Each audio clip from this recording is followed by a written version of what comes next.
क्योंकि यहोवा की दृष्टि सारी पृथ्वी पर लगी रहती है, ताकि वह उनकी ओर से अपना सामर्थ्य प्रकट करे जिनका मन उसकी ओर पूरी रीति से लगा हुआ है।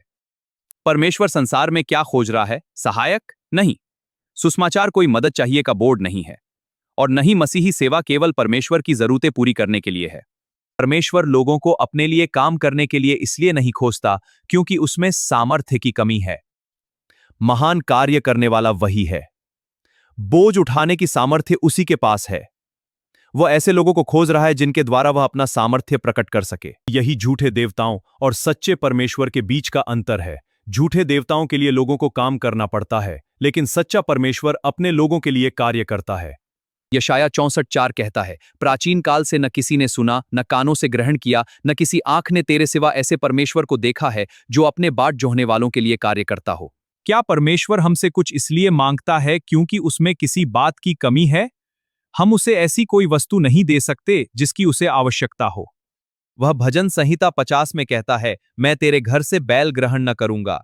यदि मुझे भूख लगती तो मैं तुझसे न कहता, क्योंकि संसार और जो कुछ उसमें है वह मेरा है। तो क्या हम परमेश्वर को ऐसी कोई बात नहीं दे सकते जिससे उसका आदर हो? हाँ, हमारा विश्वास, हमारा निर्भर रहना और उसकी इच्छा पूरी करने के लिए सामर्थ्य मांगने वाली हमारी प्रार्थना। एक महान आज्ञा यह है, अपनी सारी चिंता उसी पर डाल दो। पतरस का पहला पत्र अध्याय 5 वाचन 7।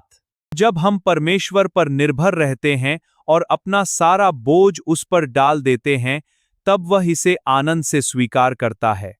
उस पर विश्वास करना ऐसा नहीं है जैसे हम उसकी सेवा कर रहे हों क्योंकि वह दुर्बल है। कोई बीमार व्यक्ति डॉक्टर पर विश्वास करके उसकी सेवा नहीं करता।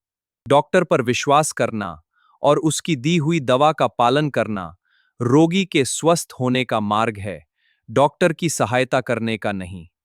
हमारा जीवन इस पर निर्भर नहीं है कि हम परमेश्वर के लिए क्या करते हैं, बल्कि इस पर कि परमेश्वर हमारे लिए क्या करता है। काम करने वाले की मजदूरी अनुग्रह नहीं, परंतु उसका अधिकार समझी जाती है। पर जो काम नहीं करता, परंतु अधर्मी को धर्मी ठहराने वाले परमेश्वर पर विश्वास करता है, उसका विश्वास उसके लिए धार्मिकता गिना जाता है। काम करने वाले लोग मजदूरी कमाते हैं, वे उपहार प्राप्त नहीं करते। यदि हमें धार्मिकता का उपहार चाहिए, तो हम उसके लिए काम नहीं कर सकते। परमेश्वर स्वयं हमारी ओर से कार्य करता है, और इसमें वो हमारी सेवा से लाभ पाने वाला नहीं है, बल्कि उसकी कृपा की संपत्ति के कारण उसी को महिमा मिलती है।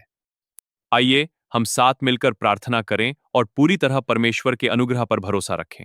हे स्वर्गीय पिता, हम अपने कामों पर नहीं, बल्कि आपकी कृपा और दया पर भरोसा करते हुए आपके सामने आते हैं। हे प्रभु यीशु, धन्यवाद कि आपने हमसे प्रेम किया, तब भी जब हम पूर्ण नहीं थे।